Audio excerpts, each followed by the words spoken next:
Hey guys, this is part two of my series on painting a portrait. So we started out with the drawing technique, and now we're going to be working on the tone and shading for this painting. And we'll follow up with part three later on to do the coloring. So let's start off with our drawing, see where it's at, and go from there. All right, so you can see I've got my portrait reference on the side, and I've got my drawing here on the middle of my Photoshop. And I've spent time going through and refining the drawing the way I wanted.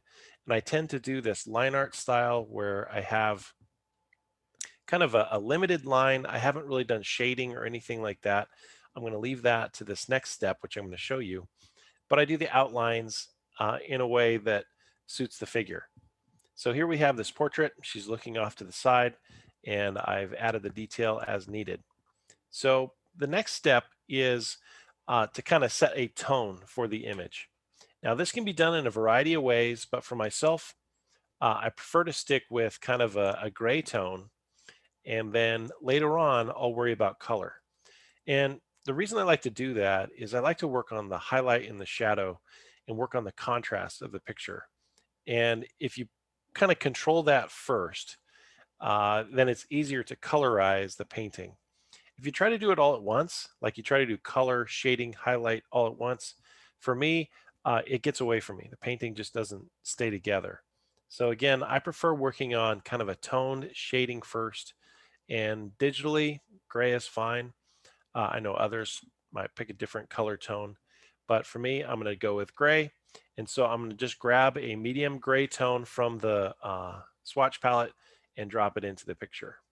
Other thing I'm going to do is I'm going to set my drawing layer to multiply because I like the pencil lines to kind of blend over the gray tone. And the reason for the gray tone is because now what I'm going to do is I'm going to block in light and shadow. So I'll be adding light color and I'll be adding darker color. The gray tone becomes kind of the medium color. And it's very useful to keep that medium tone in place because, again, in the colorizing stage, that gray tone really is a benefit to adding color to the piece. All right, so by simplifying, adding just light or dark, it makes it a little easier for me to work. So I'm going to pick a brush from the brush palette. It doesn't necessarily matter which brush you pick. For me, it could be one of the airbrushes. Um, this beginning stage is frankly kind of rough. So I need to shrink this brush down. It's pretty large. I just picked kind of a soft airbrush. All right. And I like to paint kind of loose and fast here. So what I'm going to do is pick a lighter color.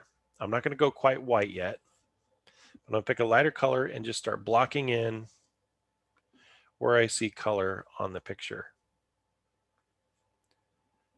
Oh, I was still on my drawing there. Don't want to do that.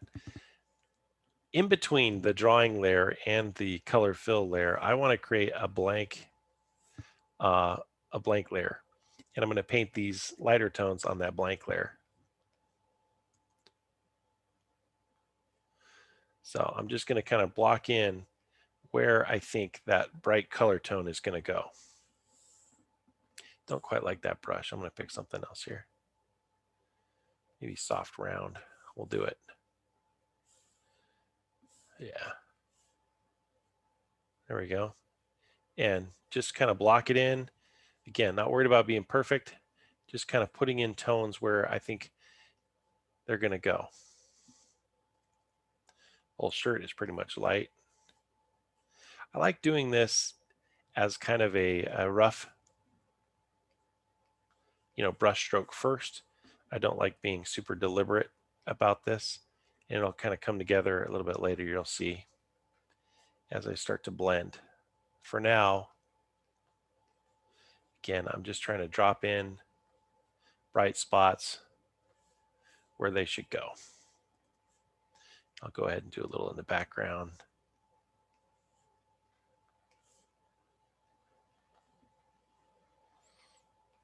Right now it seems a little random, but it'll start to come together. You'll see. All right, now I'm going to go with a darker tone. So here I'm going to just kind of look for the areas that need to be enhanced. The shadows need to be a little richer, darker.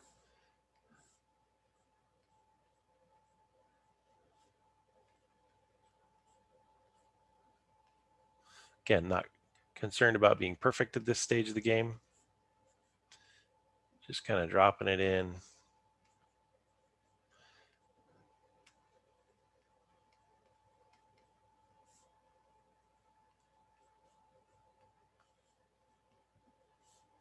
So what is this doing for me? What it's doing is laying down tone on the image. So I can start to see how the light is hitting the character, the portrait here. Then my painting technique is to basically fix all of this, to smooth it, to blend it, to blur it.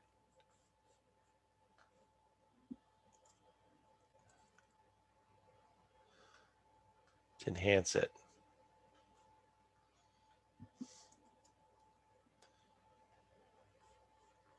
Yeah, okay. Nope, don't want a mustache. There we go. All right. Okay, so now here's the trick.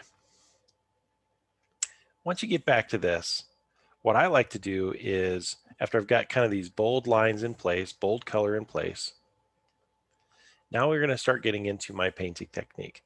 So what I'm going to do is I'm actually going to merge these two layers, the flat color and the blended tones I just made. So I'm going to go ahead and merge those.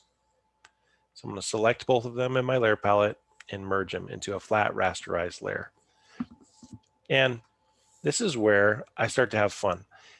My favorite part is to come along now with the mixer brush and then pick kind of a rough painting brush. Like I'm going to pick like a wet media brush, one of these. I'm going to try them out. Try like this real oil on the brush description. It says Kyle's Real Oils. I'm going to try that one and see what happens.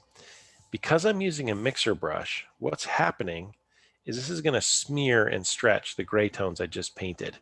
So you can kind of see now, look at how that kind of picked that up. Picked up from the picture. And actually, it's picking up from the fill color. So what I need to do is tell this to use a clean brush. Up here on the top, there's a little downward arrow tab, and I'm going to tell it to clean the brush. Also, that should clear it so that from now on, it's going to smear what's on the page, what's blended from the actual layer, instead of what was loaded as a fill color on the side. Okay, so I admit this might seem a little bit weird what we're doing, but when we're not working with oil paint, we're working with digital, we have to kind of build up and create our, every once in a while I'll go back and clean that brush. What we have to do is create the brush strokes we want to use for our image, all right? They don't exist. We're not using real paint. So we have to smear the digital pixels to where they start looking like brush strokes. And this looks pretty rough, pretty bad actually. And to be honest with you, it kind of introduces a little bit of chaos into the picture, which for me is kind of a fun part of the process. Is painting for me is a little bit like cleaning and fixing as much as it is, you know, trying to paint and make something look like something else. So I'm trying to be bold with the strokes, just kind of drop them in. And you guys are looking at this going, this is garbage. What's going on? Well,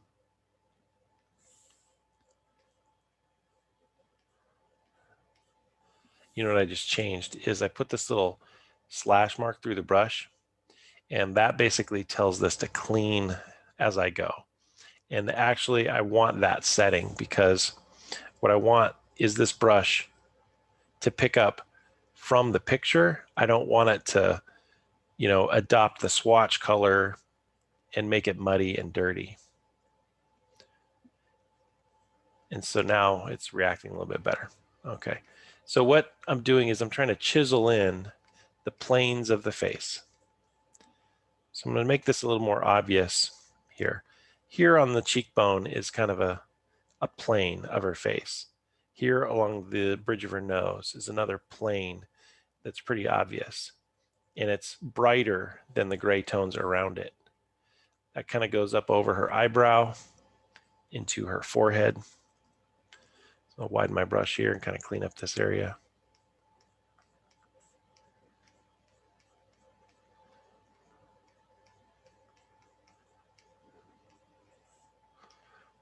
There we go.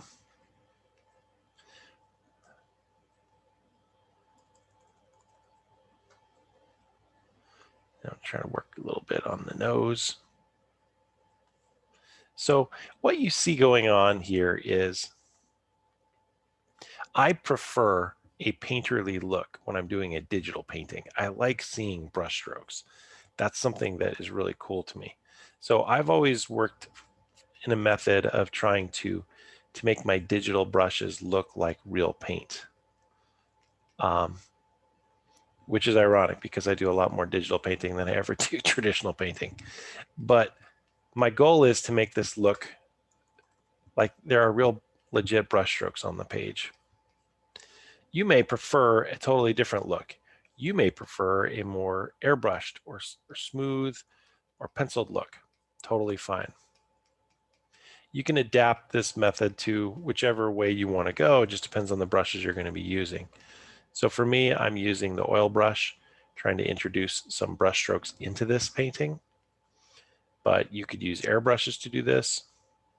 The goal right now for me is to just kind of define where the main tones are. Here is kind of a problem. I got a lot of color going on. I mean, a lot of gray tone, a little too much. Kind of looks like she's got a bruise along her cheek. So I'm going to go ahead and paint over that. Switch back to the airbrush, go back to my soft airbrush tool, and I'm going to pick up from the picture itself the tone I want to go there. So I'm going to use the eyedropper. And if you're using your keyboard, you can use Option and click eyedropper. I'm going to click that gray tone. And then I'm going to start painting here. Just kind of airbrush over this area, kind of bring that tone back. Kind of got away from me there. And I could do that in a lot of areas, wherever I want to just kind of fix it. So for me at this stage of the game, there is a lot of back and forth between taking these tones, taking the mixer brush, coming back, kind of fixing what I'm going for, and creating the shadows and the highlights the way I like them. So again, it's kind of a back and forth process. Do a little bit this way, come back in with a brush, do a little more that way, and kind of refine it. And you can kind of see how it's building up, where I have kind of the brighter spots, the shadows in place, and then working on the brush technique. So I would spend hours, frankly, working on this. Blending, adding more gray tone, refining it, working on it until I get what I want. But it's just a repetition of this process of adding gray tone, blending it, using the blending tool, the mixer brush tool, going back painting until I get the gray tones exactly how I want them. So I'm going to pause here and kind of advance a step and then come back and show you where we are. All right, so the logic here is to try to do larger tones first and then get tighter and tighter and tighter as I go. So I'm trying to do large, bold strokes, and then I'll get into finer detail. So I've tried to do the bold strokes on her face. I might come in now with another brush stroke, and this time I might even actually start painting with the normal paintbrush using that oil brush. But this time I might pick up some of the lighter colors as I go and just kind of go at it, like this shirt. I'm going to go for a lighter tone. Yeah.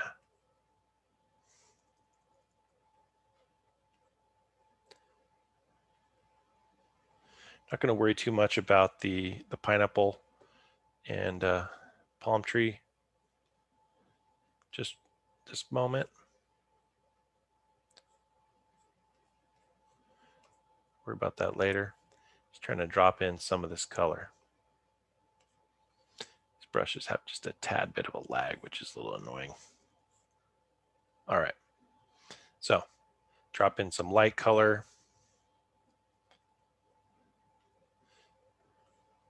Might drop in a little more, or cheek. Because what you're looking for is you're trying to decide, okay, where are the brightest spots on the painting? So obviously the whitest is going to be her shirt, but then you're going to have a little speck over here on her earring. You're going to have these little bright spots right on the side of her temple, and then cheekbone, a little bit over here on tip of her nose. A little bit on her lips. And so those are areas where you start to pay attention and go, okay, that's where we're going to have some bright color that, or some bright light that I want to be visible. The background I'm kind of ignoring right now because that's going to be something I'll probably do a little bit darker a little bit later on. But let's go ahead and zoom in and focus on her eye for a little bit. And I'm going to zoom in on my reference too, so I can get in a little closer and see what's going on. So again, this is how I like to work. I like to work, kind of macro to micro. So we did a lot of that blending on the outside. Now let's get in a little bit closer and look at what's going on as we zoom in. So this eyelid, for example, it's essentially a rounded object. So it has to kind of have a gradation from light to dark. There's this darker area here that's kind of over the eyelid, kind of that eye socket area, and then little darker areas here around the inside part of the eye, and then obviously her iris and her pupil and her eyelashes. And so what I'm going to do is I'm going to go ahead and switch brushes here. I'm going to go back to that kind of soft airbrush. Make it a little bit smaller. And I'm going to start picking up color from the picture itself, color as in tone.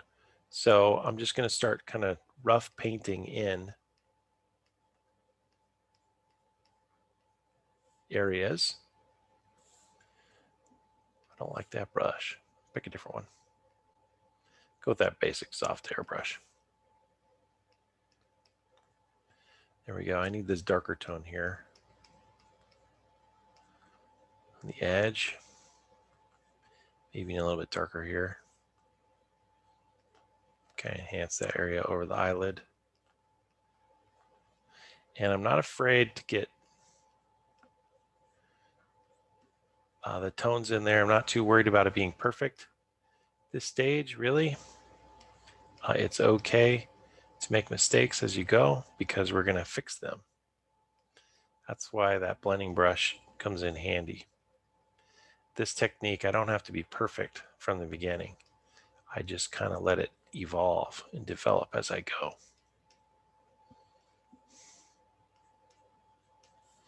All right, so now I'm going to go to that mixer brush. And I'm going to switch to the little oil brush I like. And make it a little bit smaller.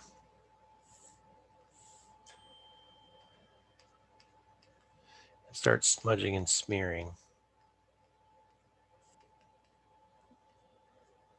So what I'm doing right now is I'm trying to isolate how the shadows are going to interact with the 3D form here. And you can kind of see, again, these planes that start to develop. Where are the bright spots? Where are the dark spots?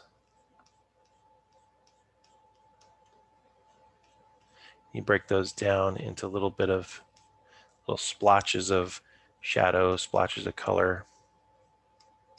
I keep saying color, I'm painting in black and white, but into splotches of tone.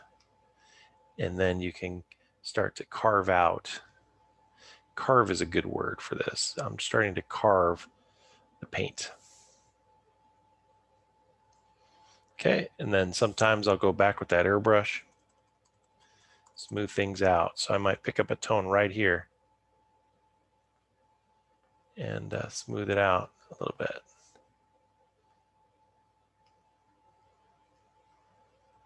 Just start to play with it a little bit.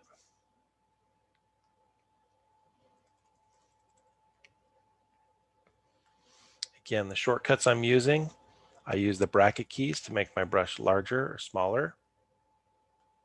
I use the Option key or the Alt key on a PC to pick up the eyedropper and pick up the tone from the image.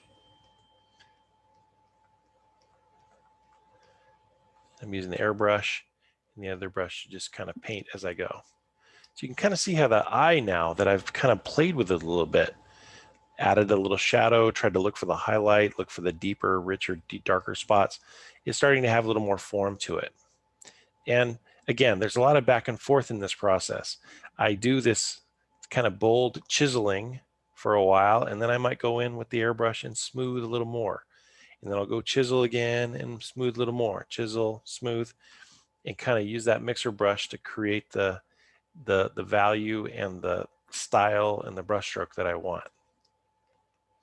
All right, so that's a process that's going to take a few hours. So I'm going to let you guys go and work on yours. For now, I'm going to go back to this and start finishing it up. When we get to stage 3, part 3, I'm going to show you how to colorize your tone to image, and you'll see how this thing turned out.